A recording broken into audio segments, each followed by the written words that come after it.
Alhamdulillahilladzi nawwara qulubana binuril iman wal islam wal ihsan wal ma'rifah. Asyhadu an la ilaha illallah wahdahu la syarikalah wa asyhadu anna Muhammadan abduhu wa rasuluhu alladzi la nabiyya ba'dah.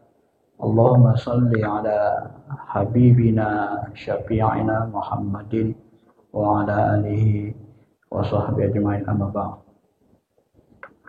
Bapak Ibu yang dirahmati Allah, mari sama-sama kita mensyukuri segala nikmat yang sudah Allah berikan kepada kita.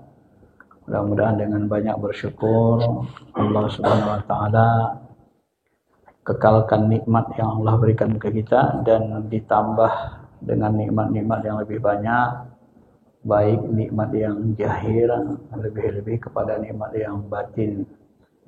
Dan mudah-mudahan Allah memelihara iman kita sampai nanti kita kembali kepada Allah dalam keadaan husnul khatimah. Amin, amin ya rabbal alamin. Bapak Ibu yang dirahmati Allah, ilmu tasawuf, ilmu tarekat, intinya, intisari ilmu ini adalah ilmu batin Islam. Yang bersifat batin itu intisarinya adalah ruh dan rasa. Pada penjelasan-penjelasan kita yang lalu, bahwa setiap ada ruh, di mana ada ruh, di situ ada rasa. Jadi menempelnya rasa itu pada ruh. Kemana kita bawa rasa kita, sebenarnya ruh kita juga berada di situ. Dengan lapisan-lapisannya. Pendapat yang paling kuat, ruh itu bentuknya seperti, pada awalnya dia tidak ada bentuk, tapi ketika disambungkan ke jasmani kita untuk tanda pengenalnya, maka bentuknya seperti wajah kita, dan dia bentuknya cahaya.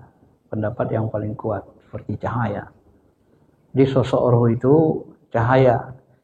Ruh, pakaian cahaya.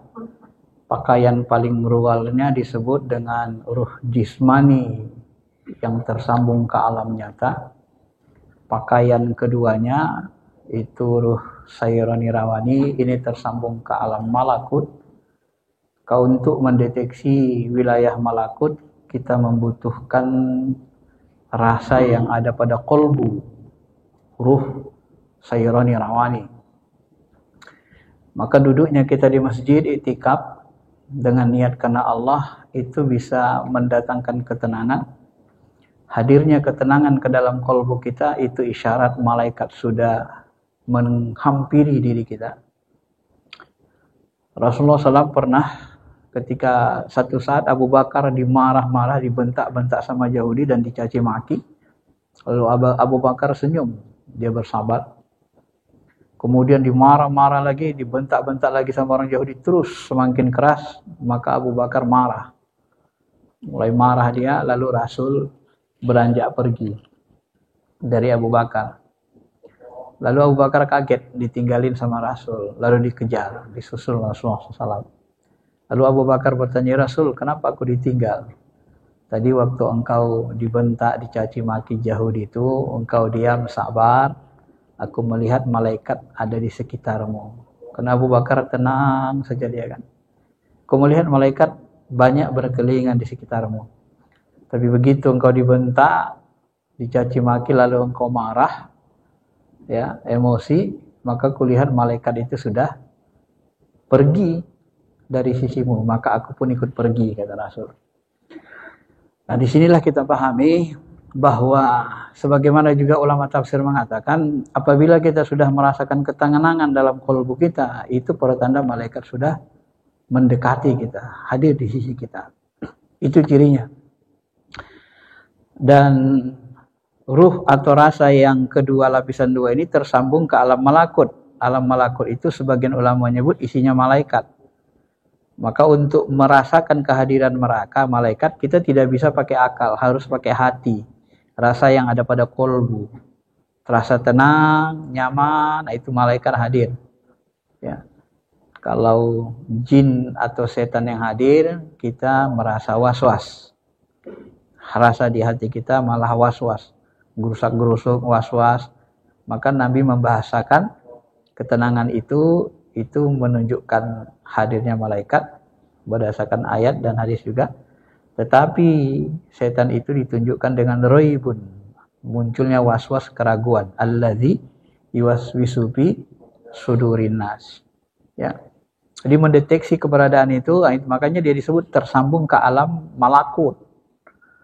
Dan lapis huruf kita yang ketiga adalah huruf sultani, ini tersambung ke alam jabarut.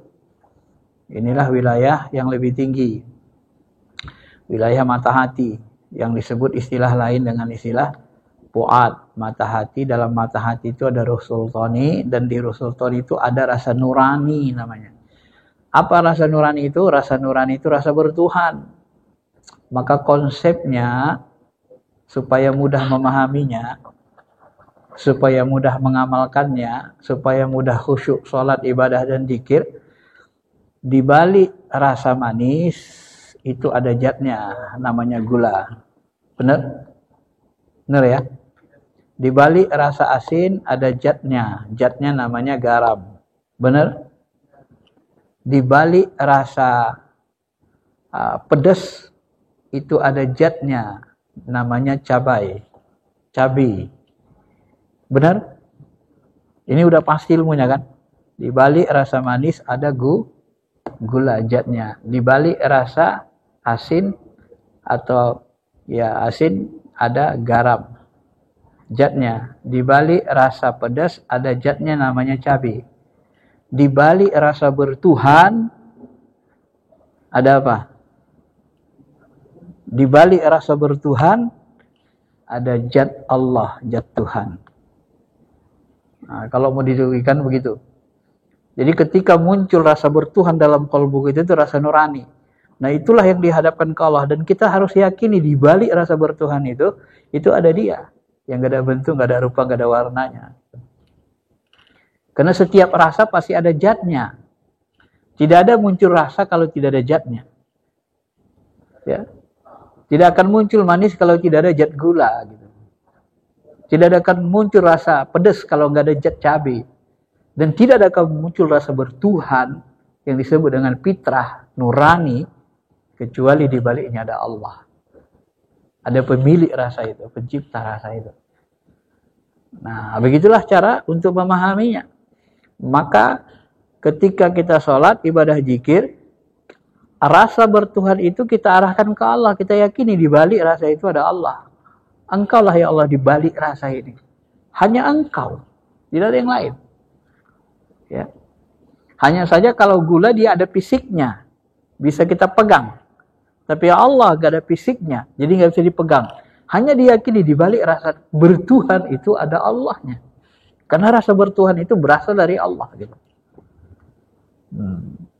Nah begitulah untuk memahaminya. Maka ma'asyiral muslimin, Bapak Ibu yang dirahmati Allah, intisari ilmu spiritual ini adalah ilmu rasa, ilmu ruh. Bagaimana rasa nurani, rasa bertuhan itu hidup, sehingga kalau kita ibadah, kalau kita zikir terasa nikmat, dan makanan rohani itu adalah zikir. Tidak ada amalan ibadah mahdoh manapun yang dianggap sukses, bagus, berhasil, kalau di dalamnya tidak ada zikrullah. Semua ibadah itu intisarinya zikrullah. Zikir itu adalah intisari, amalan intisari, yang letaknya di nurani, nah, gitu ya. Zikir itu nurani, dirasa. Jadi zikir rasa namanya. Dan azab yang dialami manusia nanti juga namanya zuku azab al-harik, azabnya azab rasa. Nah, sebab kalau tidak ada rasa, neraka itu kalau nggak ada rasa sakitnya, orang nggak takut sama neraka. Surga kalau nggak ada rasa nikmatnya, nggak ada yang pingin masuk surga lagi.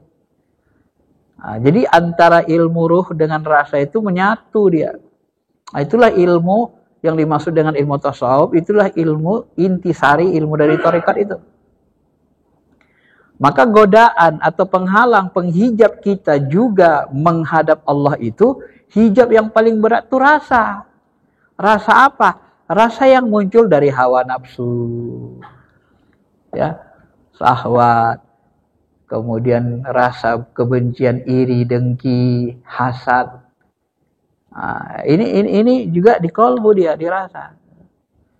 Ini yang menghalangi kita untuk merasakan kenyataan Allah, termasuk rasa hawa nafsu. Karena hawa nafsu ini termasuk hal yang paling berat diatasi. Dan yang paling berat lagi ada ego, tapi ego itu juga sebenarnya bahagian dari hawa nafsu. Berpadunya hawa nafsu dengan akal, jadilah keakuan. Munculnya kesadaran akal, akunya akal, kemudian dia bersekutu dengan hawa nafsu, maka jadilah ego. Kalau iblis, kalau kita kan godaan kita ada hawa nafsu, ada ego, kemudian ada setan. Kalau setan, iblis, mereka digoda dengan egonya, dengan hawa nafsunya. Kalau kita setan juga jadi godaan. Dan iblis kalah dengan godaan egonya, hawa nafsunya. Ya, berpadunya akal dia, kepintaran, kecerdasannya dengan hawa nafsunya, sehingga dia merasa lebih utama dari Adam. Padahal sebenarnya iblis itu jauh lebih rendah daripada, jangankan Nabi Adam, orang beriman pun dia kualitasnya jauh lebih rendah, karena dia diciptakan dari api. Sedangkan nurani kita itu diciptakan dari nur Muhammad, kan, dari cahaya. Ma'asyiral muslimin, Bapak Ibu yang dirahmati Allah Subhanahu wa taala. Maka salah satu hijab kita untuk sampai ke Allah, mengenal Allah, merasakan kenyataan Allah itu adalah dihadang oleh hijab rasa yang berbentuk rasa hawa nafsu. Ya, jadi kalau ada orang mengajarkan tarikat tapi yang dimunculkan rasa hawa nafsu, itu sesat namanya. Bukan itu yang ditumbuhkan. Yang ditumbuhkan dalam ilmu ruh, ilmu spiritual Islam adalah rasa bertuhan, rasa nurani. Inilah yang dikatakan Allah dalam firman Allah dalam satu hadis kursi, disebut Allah berfirman kepada Nabi Daud, "Wahai Daud, aku adalah sembahanmu yang wajib disembah. Maka wajibkanlah dirimu untuk menyembahku. Sesungguhnya yang disebut ibadah adalah jika kamu menjadi musuh bagi hawa nafsumu."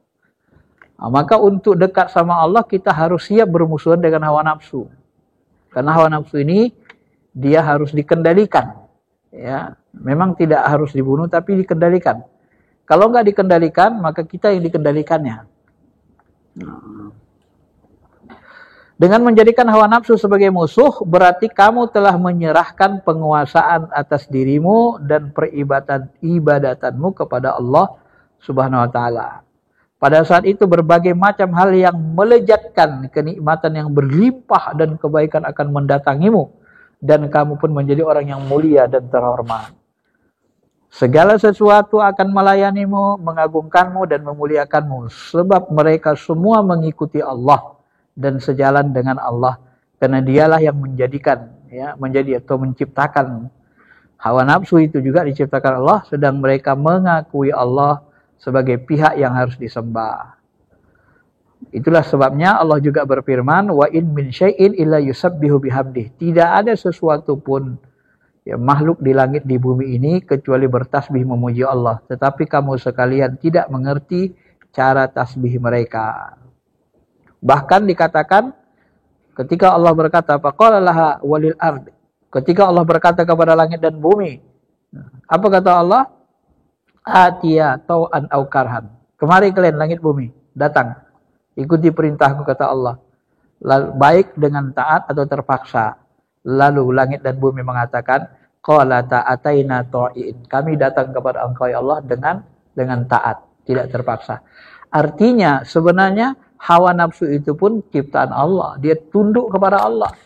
Tetapi hawa nafsu itu diciptakan Allah sebenarnya untuk memakmurkan bumi. Maka hawa nafsu itu dikendalikan. Ya, dia menjadi, walaupun dia ciptaan Allah, dia diciptakan Allah sebenarnya untuk memakmurkan bumi, tetapi dia punya sifat tidak mau dikendalikan. Dia punya sifat tidak mengenal halal haram. Maka dia menjadi penghalang kita untuk menuju Allah Subhanahu wa taala. Dan hawa nafsu itu bendanya tidak kelihatan. Dia bisa dirasakan saja. Ya. Karena sifatnya ruhani, spiritual. Spirit itu kan bersifat ruhani, ruh. Nah, hawa nafsu itu begitu. Maka sebenarnya musuh kita pun hawa nafsu. Dan membuat kita paling mulia juga ruh gitu yang bersifat spirit, ya. Nah, inilah yang menjadi penghalang kita untuk menuju Allah Subhanahu wa taala. Ada satu hikayat terkenal dari Abu Yazid Al-Bustami. Abu Yazid Bustami ini termasuk mursyid ulama besar dunia tasawuf spiritual. Dia menjadi mursyid dalam jalur tarekat Naqsabandiyah. Saat ia melihat Allah dalam tidurnya, ketika itu ia bertanya kepada Allah, bagaimana caranya supaya aku sampai kepadamu? Ya Allah, bagaimana caranya aku bisa sampai kepadamu? Maka Allah menjawab, tinggalkanlah hawa nafsumu, lalu kemarilah. Dia berkata, aku pun memisahkan diri dari hawa nafsuku, seperti ular menarik diri dari kulitnya, ganti kulit. Wah. Jadi untuk sampai ke Allah itu, memang kita tidak boleh berhawa nafsu. Artinya tidak boleh kita menjadikan hawa nafsu menguasai diri kita dan menginginkan segala sesuatu selain Allah. Maka di dalam zikir ibadah, ya, teori dan praktiknya itu bagaimana supaya ibadah kita nikmat, zikir kita terasa nikmat, ya hawa nafsu jangan dibawa. Jadi akal kita tenang, hawa nafsu tidak berkehendak, kosong. Kalau bahasa lainnya kosong. Ya, dalam bahasa Jawa ada istilah suwung, kosong. Nah, jadi kita kosong keinginan hawa nafsu. Jadi ibadah itu kosong. Tak berkeinginan apapun kecuali Allah. Nah, baru terasa nikmat dia. Kalau ini tidak bisa kita lakukan, nggak nikmat nanti ibadahnya. Pasti nggak nikmat. Karena akal kita masih main ke sana kemari dengan hawa nafsu. Dia ingat ini, dia ingat sana, ingat ini, ingat sana. Tapi kalau dia benar-benar kosong, hanya Allah saja yang ada, maka sholat yang kita lakukan itu lebih enak, nikmat daripada makan enak. Zikir yang kita lakukan pun sama. Lebih nikmat dari menikmati makanan-makanan lezat. Ya. Makanan apa yang paling Bapak suka? Paling suka misalnya makan bakso atau apa, paling senang. Bahkan sampai-sampai, mohon maaf nih ya, memang saya pun nggak pernah rasa. Bahkan ekstasi orang zikir, munajat ke Allah itu lebih hebat dari ekstasinya orang yang narkoba. Lebih menikmati. Siapa yang mengatakan gitu? Mantan penarkoba yang masuk tarekat Naqsabandi sudah menjadi khalifah utama. Lebih nikmat katanya. Dia bilang gitu. Walaupun saya nggak bisa menjelaskannya karena tidak mengalami. Yang bisa menjelaskannya kan orang yang pengalaman. Lebih nikmat katanya bersama Allah itu. Orang narkoba itu dia nggak ada tempat bergantung. Dengar musik goyang, kemana-mana. Dia nggak ada tempat bergantungnya kayak orang gila. Ekstasinya. Tapi kalau ekstasinya bersama Allah itu, ya, maka kan dunia spiritual ini kadang-kadang disebut ekstasi. Ekstasinya bersama Allah itu kita berpegang ke Allah bersama Allah. Jadi nikmatnya luar biasa. Berbeda dia. Kalau narkoba seperti orang gila katanya, gak ada tempat bergantung. Dengar musik goyang sana, dengar musik sana goyang lagi gitu kan. Tapi kalau bersama Allah tuh luar biasa nikmatnya katanya. Ada tempat bergantung gitu, tempat bersandar. Ya. Nah, itu penjelasan orang-orang yang mengalami. Nah, bahkan dari wajar saja sebenarnya orang-orang penarkoba itu lebih mudah disembuhkan apabila spiritualnya, rasa bertuahnya dihidupkan. Nah, itulah yang dilakukan Abah Hanom di Tasikmalaya. Jadi orang-orang penarkoba itu bisa sembuh. Kenapa? Diberi pengganti kenikmatan yang jauh lebih dahsyat. Kenikmatan yang merusak akal pikirannya. Diberikan ganti. Kenikmatan apa? Kenikmatan spiritual, kenikmatan ibadah, kenikmatan zikir. Ya. Nah, itu yang membuat mereka bisa berhenti jadinya dengan lebih mudah. Itu yang dilakukan oleh Abah Hanom dengan cara beliau sendiri dan ternyata banyak berhasil. Ma'asyiral muslimin, Bapak Ibu yang dirahmati Allah Subhanahu wa taala. Nah, karena inti spiritual ilmu ruh ini, ilmu spiritual ini adalah ruh dan rasa, dan penghalangnya pun yang bersifat rohani, bersifat rasa. Hawa nafsu, kemudian tadi ego lebih berat lagi, ego itu keakuan. Munculnya aku apabila kita main akal dengan hawa nafsu. Ya, kalau enggak, ya itu seperti iblis kan. Masa aku sujud sama dia Allah? Karena aku lebih baik dari dia. Muncul akalnya kan, mikir dia. Aku lebih dulu diciptakan, udah beribu tahun di sini, Adam baru lagi anak kemarin sore. Ditambah lagi aku ciptakan dari api, dia dari tanah, itu akalnya main. Jadi akalnya mikir, tapi dikendalikan hawa nafsu. Jadilah dia ego, keakuan, merasa lebih baik. Nah, maka kalau sudah muncul keakuan kita, akal kita sudah muncul tampil ke depan, maka dia menjadi buruk. Kalau dia dikendalikan hawa nafsu. Ya. Maka dalam zikir ibadah itu akal ditenangkan, standby. Dia tenang saja. Yang bermain apa? Rasa. Astaghfirullahaladzim. Jadi akal memahami kita mohon ampun gitu aja. Tapi kalbu kita merasa, mendeteksi rasa tadi, rasa nurani itu diarahkan ke Allah. Dia rasa bertuhan itu dibalik dari Allah. Ya. Astaghfirullahaladzim. Nah, dirasakan dia. Diarahkan terus ke Allah. Dikejar dia itu rasa itu. Seperti kita mengejar rasa. Atau seperti kita mana gitu kan. Konsentrasi mana. Tapi pakai hati, pakai rasa. Ya. Nggak pakai akal. Akal standby saja. Nah, disitulah nanti terasa kenikmatan beribadah. Maka kata Nabi SAW selalu berdoa, Allahumma ini as'aluka lazzati fi najri wajhikal karim. Ya Allah, berikanlah aku kelezatan memandang wajahmu yang maha mulia. Jadi bahasa Nabi itu lazat. Jarang-jarang bahasa Nabi menggunakan lajat. Lejat itu lebih tinggi dari nikmat kan? Kalau nikmat kan lebih umum. Tapi kalau lejat, itu lebih tinggi dari nikmat. Maka Nabi menggunakan bahasanya lejat.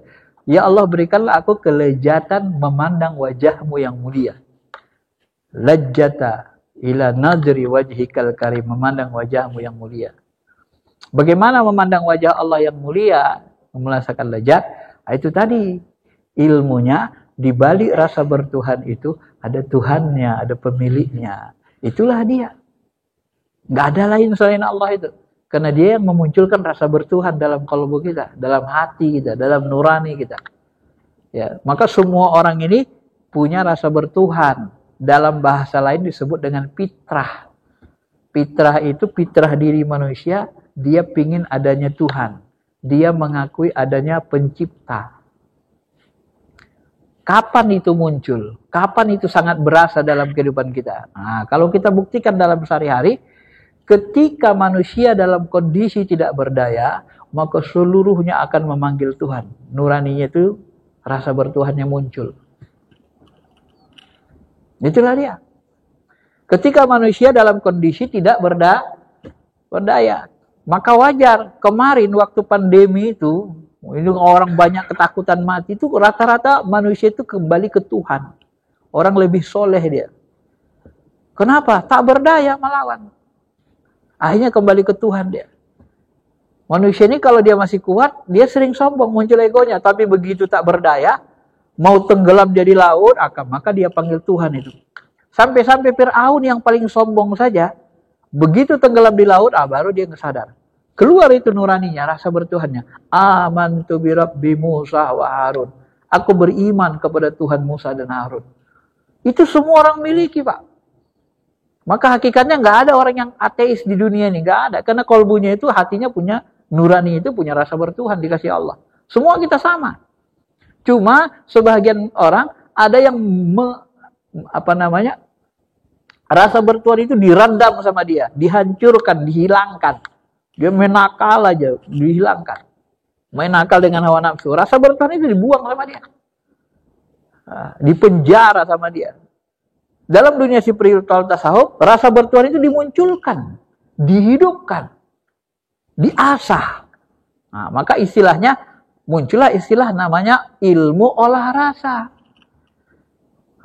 Teorinya, kalau kita mau sehat badan kita, bahkan mau berbentuk badan kita kayak orang-orang yang binaragawan itu kan karena dia rajin olahraga kan, bisa sampai berbentuk begitu badannya, sehatnya gitu. Kenapa? Rajin olahraga. Jadi kalau mau raganya sehat, dia diolah raga itu. Gitu kan? Nah, kalau pikir kita mau sehat, cerdas, tangkas, analitis, tajam, rajin olah pikir. Olah pikir gitu. Maka salah satu orang yang pintar itu rajin main catur dia, orang analisisnya pintar juga kan. Lama-lama jago dia mikir. Olah pikir, kenapa terbiasa? Kenapa orang di kampus itu lebih cerdas analisisnya? Ya karena dia terbiasa. Di S1 dia sudah buat makalah, di S1 dia sudah diskusi terus tentang ilmu, nggak berhenti-berhenti dia. Tiap hari masuk kampus, diskusi ilmu, makalah. Dibimbing dosennya, nggak berhenti tiap hari. Kecuali hari libur. Jadi pikirnya itu diolah terus, namanya olah pikir. Nah ketika orang banyak olah pikir, baik di dalam kampus atau di luar kampus, maka dia makin cerdas, pintar pikirannya. Nah kalau ilmu spiritual ini, namanya spirit ruh, ruh itu rasa itu diolah. Olah rasa, olah ruh namanya. Maka ilmu spiritual ini ilmu olah rasa, olah ruh. Bagaimana cara mengolahnya? Nggak ada lain kecuali dengan zikir. Zikir rasa itu mengolahnya. Menghidupkan rasa nurani itu. Maka ketika kita bertasbih, mohon ampun, istighfar, mengucap Allah, tahlil, tasbih, itu hidup dia itu. La ilaha illallah, la ilaha illallah. Diolah rasa itu. Hidup rasa bertuhan itu kan. La ilaha illallah, la ilaha illallah. Nah, itu kalau kita pakai kolbu, dikeluarkan suaranya, hidup. Olah rasa. Karena olah rasa itu zikir. Maka sholat itu sebenarnya olah rasa juga. Supaya rasa bertuhan hidup. Dari mana kita tahu sholat itu olah rasa? Nah, perhatikan bahasa Nabi. Anta budallah ka'annaka tara. Engkau menyembah Allah seperti benar-benar melihat Allah. Jadi kita merasa seperti benar-benar melihat Allah. Jadi sholat itu menghidupkan rasa melihat Allah. Kalau kamu tidak mampu melihat Allah, maka rasakan kamu sedang diperhatikan. Jadi yang dihidupkan dalam sholat, rasa melihat Allah. Kalau nggak sanggup sampai situ, rasakan bahwa engkau diperhatikan, dilihat oleh Allah. Jadi rasa itu yang dihidupkan. Nah, jelas kan? Itu bahasa Nabi kan? Jadi sholat itu menghidupkan rasa bertuhan. Jadi rasa bertuhan itulah dihidupkan. Maka kalau orang-orang tarikat, dia minimal 2,5 jam itu, zikir. Nah, boleh dibuat habis subuh sampai terbit matahari, habis maghrib sampai isya, ya. Ditambah lagi habis zuhur 1/2 jam, 1 jam jadi 2,5 jam. Atau boleh diborong waktu tahajud 2,5 jam. Zikir. Ya. Atau boleh habis sholat, setiap habis sholat zikir 1/2 jam. Kali 5, 2,5 jam. Nah, itu pendidikan ruhani spiritualnya begitu. Setiap hari itu dia olah rasa itu. Biar jangan tenggelam oleh pengaruh hawa nafsu, pengaruh-pengaruh sifat kebinatangan kita. Ya. Maka kalau kita rajin itu ya tembus. Rasa bertuhan itu hidup. Lama-lama kebuka mata hati.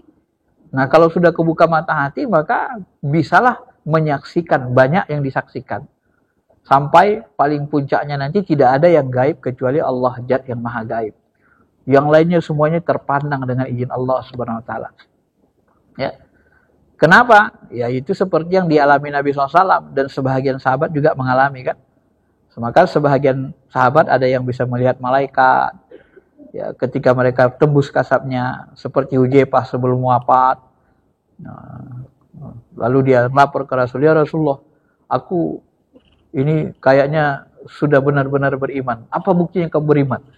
Itu ya Rasulullah, aku lihat, kalau aku lihat ke atas aku lihat surga. Aku lihat ke kiri ini aku lihat neraka ya Rasulullah. Tembus kasabnya. Bersih.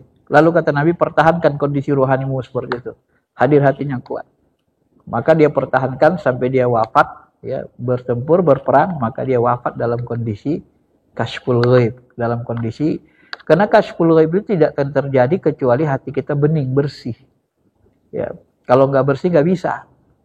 Kecuali ngelihat jin. Kalau lihat jin itu pakai jin pun bisa. Tapi kalau lihat malakut nggak bisa pakai jin. Ya, kecuali jinnya jin orang yang soleh kan.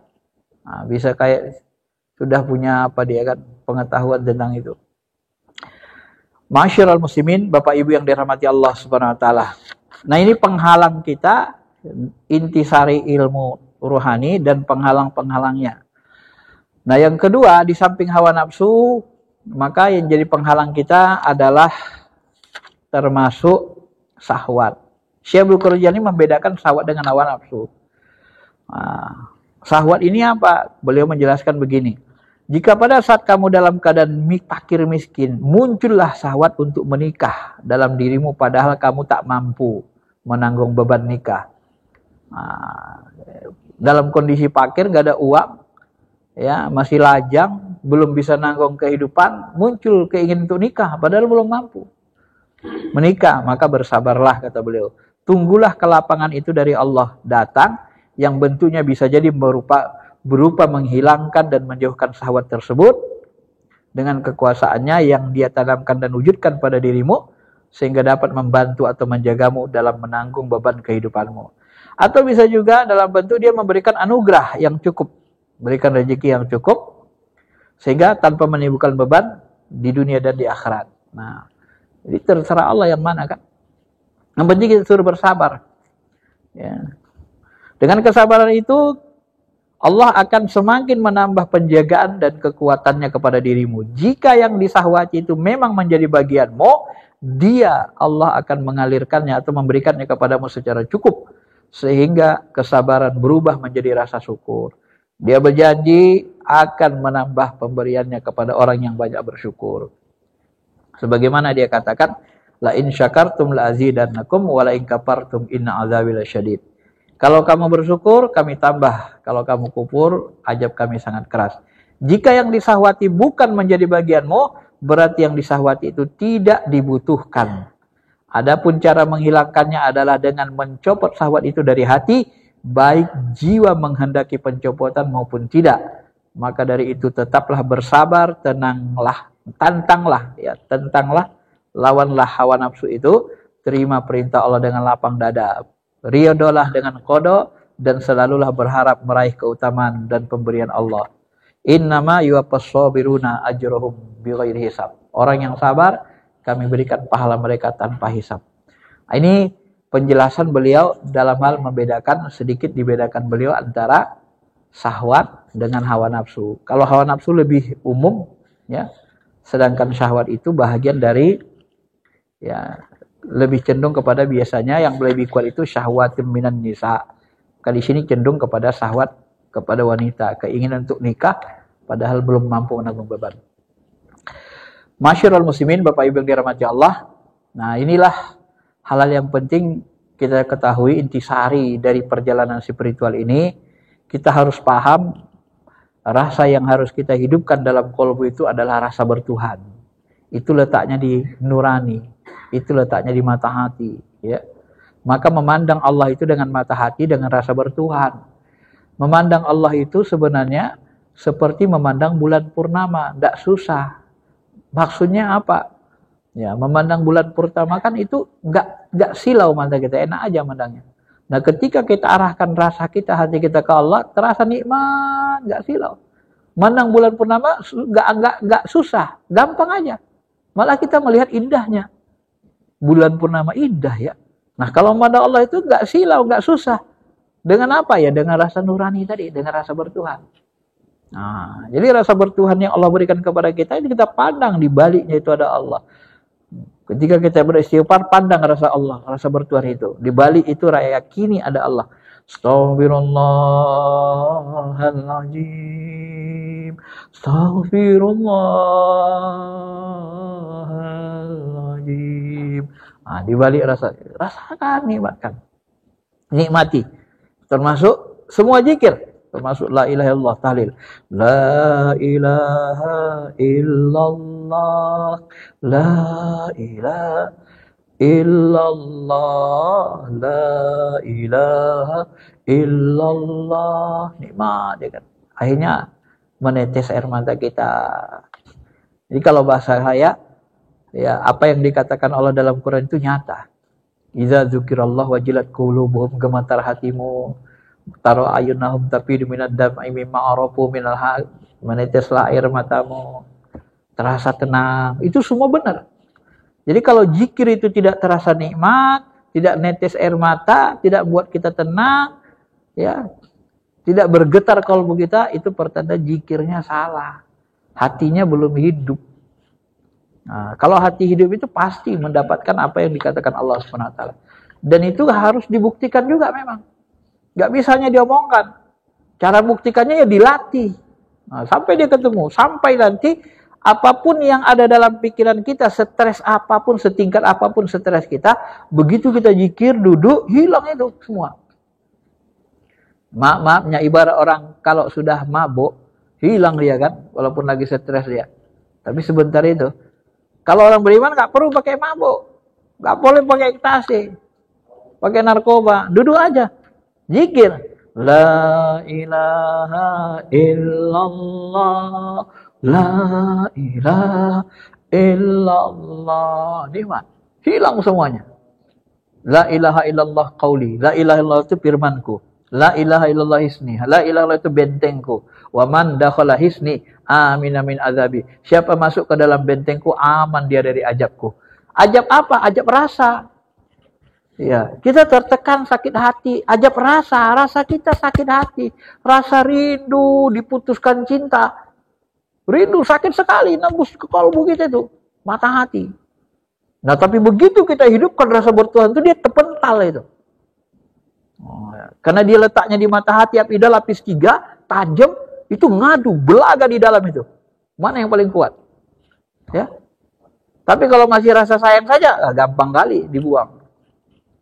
Nah, kalau kita lagi putus cinta misalnya. Apalagi termasuk ketika kita di PHK. Ya, ada masalah atau ada masalah di kantor, stres kita dimarahi bos. Ya udah, mainkan zikir terus. Nah, hilang itu, gak ada masalah. Gak perlu kita pakai minuman koma, nggak perlu orang beriman, nggak perlu yang seperti itu, nggak perlu kita masuk diskotek, nggak perlu. Orang beriman duduk saja, zikir, hilang semua Pak. Dan itu sudah kita buktikan dan kita alami. Nah, rasa gangguan ajab rasa jasmani hilang, gangguan ajab rasa rohani hilang juga. Apa gangguan ajab rasa jasmani? Saya contohin. Imam Ali dalam hadis sahih dikatakan, ketika dia kena tombak betisnya, dicabut sama sahabat, jangan sakit katanya. Nanti tunggu aku sholat baru kalian cabut katanya. Kenapa dia minta sholat dulu baru dicabut? Karena waktu sholat dia hidup rasa nuraninya, lebih gampang hidupinnya. Begitu dia pindah ruhnya ke rasa ruhani, ke nurani, itu kan berlapis.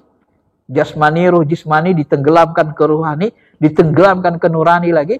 Nah begitu ditenggelamkan ke nurani, rasa jasmaninya itu hilang rasa, seperti hilang rasa, mati, kayak orang kebas, kayak orang dibius dia. Nah, begitu diapakan, dimasukkan ke dalam rasa itu, rohani itu, akibatnya nggak terasa lagi, ditariklah itu. Maka ajab rasa rohani, ajab rasa jasmani pun hilang, rasa sakit. Itulah kehebatan zikir itu Pak. Nah, makanya kalau saya guru-guru kita itu ya mereka membuktikan. Kayak 3 bulan lalu kita dibuktikan sama guru kita kan, panggil temannya, coba kamu zikir depan, la ilaha illallah, la ilaha illallah, masukkan lagi rasanya ke dalam, la ilaha illallah, udah masuk ke dalam, ditusuk tangannya nih Pak, tangannya ditusuk pakai jarumnya gede tembus kemari.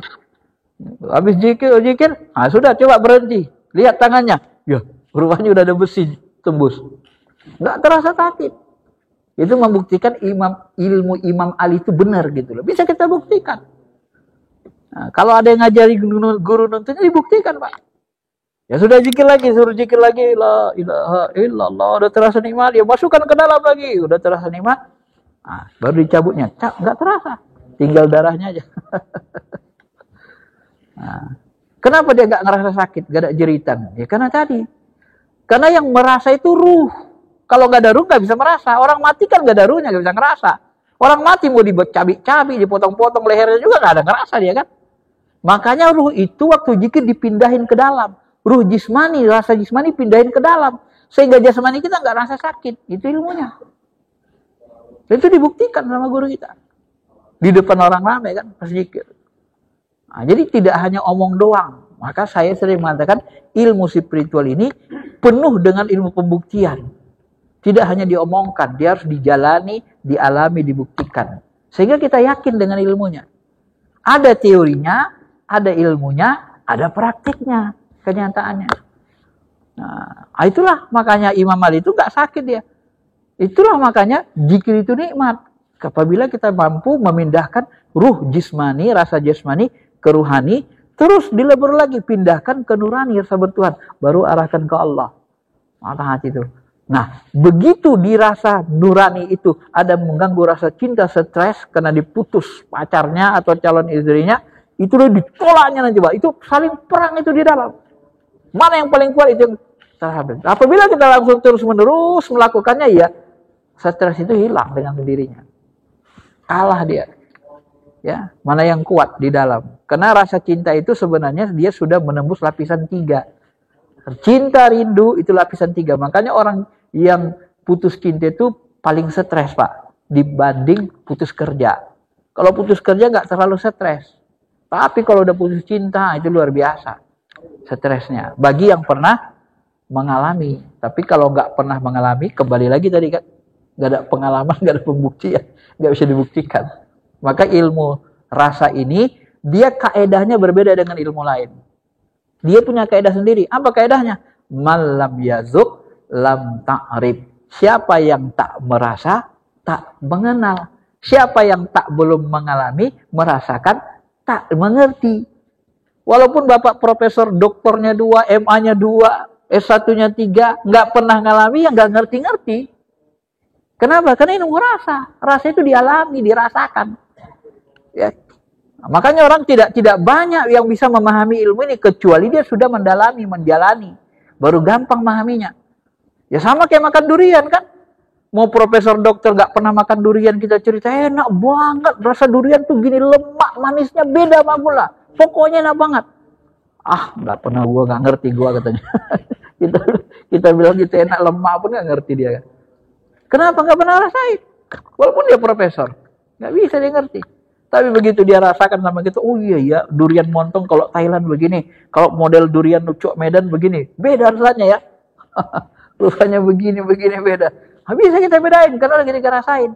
Tapi kalau belum dirasain nggak bisa diceritain orang beda itu nggak ngerti kita, nggak ngerti aku itu katanya. Kenapa? Karena akal kita belum dapat ilmu dari rasa, dari kolbu. Ya, akal ini kan dapat ilmu Pak dari indera mata. Kita lihat nih jam 1 kurang 10. Siapa yang ngasih tahu jam 1 kurang 10? Mata. Coba kita tutup gini. Akal kita kan bodoh. Jam berapa sekarang? Nggak bisa lihat. Nggak ada yang ngirim sinyal ke akal. Ya bodoh. Tapi begitu dikirim sinyal sama mata. Oh jam 1 kurang 10. Akal bisa ngomong. Ya. Dari mata, dari telinga. Saya menjelaskan begini. Bapak nggak bisa dengar. Peka. Ya nggak ngerti. Akal nggak bisa jelasin. Apa tadi yang dibicarakan Ustaz Faisal? Nggak bisa jelasin. Kenapa orang peka, gak ada yang bisa dengar? Nah, jadi orang yang dicela Allah itu apa? Summum bukmun umyum fahum la yaqilun. Mata mereka buta, telinganya gak dengar, kolbunya gak ngerasa. Makanya tak berotak, la yaqilun, gak berfungsi akalnya. Kan begitu bahasanya kan? Itu kan bahasa jelek Allah kan gitu kan? Orang kafir itu summum bukmun. Mereka itu buta, tuli. Ya. Sumumbung umyum, nggak bisa mendengar, nggak bisa melihat, nggak bisa merasa, pahum layak kilun. Makanya nggak ada akalnya, nggak berfungsi lagi akalnya. Kenapa? Karena udah peka, buta dan nggak bisa ngerasa.